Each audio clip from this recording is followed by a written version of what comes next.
The rain poured from the dark sky in relentless waves, turning the city streets into glistening rivers of reflections and rushing water. Inside a small, slightly worn-out diner on the corner of Maple and 7th, the smell of coffee lingered in the air as the last customers trickled out. Emily, a young waitress with tired eyes and a kind smile, was wiping down the last booth, her apron damp and her fingers numb from the chill that crept through the door every time it opened. It had been another long shift, 9 hours on her feet, and her tips barely covered the cab fare she couldn't afford. Still, she moved quickly, humming under her breath despite the ache in her legs. Every penny counted. Her mom's hospital bills were overdue again, and community college was a dream she shelved months ago. Life hadn't been kind lately, but Emily held on to hope, to integrity, to the belief that kindness still mattered. As she reached to pick up a crumpled napkin beneath the table, her fingers brushed against something smooth and firm. She pulled it out, a sleek, black leather wallet, the kind that screamed wealth. Curious, she opened it just enough to check for ID. Her breath caught.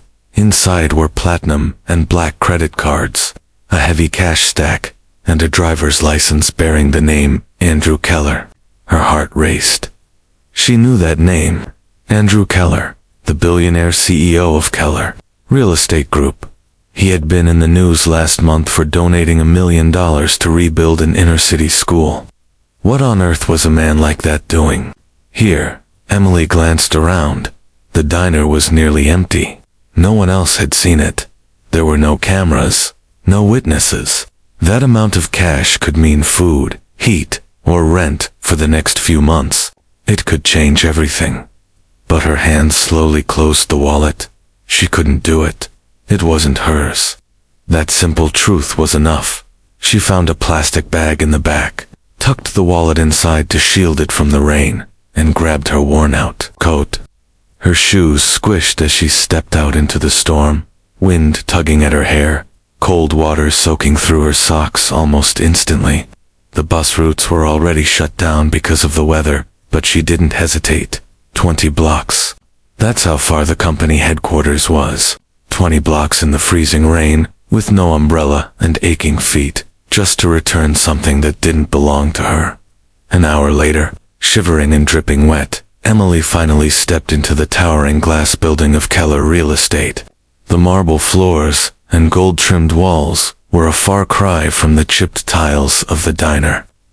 The receptionist looked her up and down with raised eyebrows, clearly not used to someone in soaked sneakers showing up unannounced. "I'm here too." "Return this," Emily said softly, holding up the bag with the wallet. "I believe Mr. Keller dropped it at my workplace today." The receptionist didn't move at first. Then a voice behind her spoke, calm, deep, curious. "Did someone say my name?" Emily turned to see a tall, sharply dressed man in his late 40s, his coat still dusted with raindrops, approaching them with a mix of caution and curiosity. She held out the wallet with both hands. "You left this at my diner." He took it, opened it, and glanced inside. Not a single bill missing.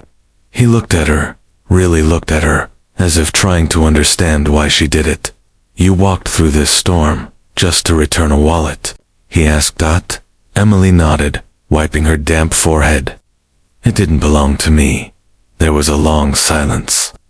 Then, for the first time that day, Andrew Keller smiled. Not the kind of smile you give out of politeness, but something deeper. Something that said he had just seen something rare. Emily didn't expect anything more.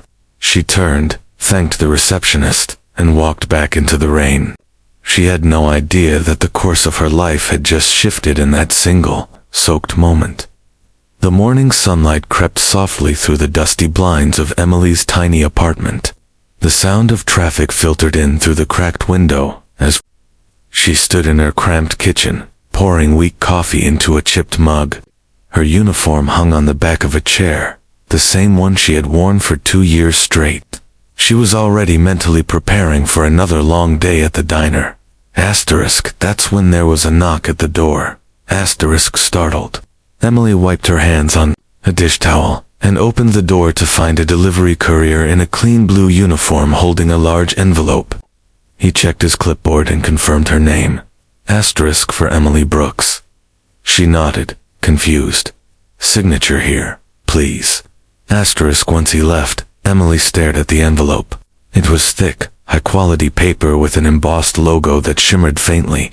In the light, Keller Real Estate Group. Her heart jumped. She sat down at her small kitchen table and carefully broke the seal. Inside was a thick stack of documents and a letter, written in elegant, slanted handwriting on personal stationery. Her hands trembled as she unfolded it and began to read. Dear Emily, you may not realize it, but people like you are the reason I still believe in this world. When you returned my wallet, you didn't know who I was. You didn't expect a reward. You walked through a storm, not for recognition, but because it was the right thing to do. Asterisk, that kind of character can't be taught. It's who you are. Asterisk enclosed. You will find a full scholarship to the university of your choice, including housing, books, and living expenses.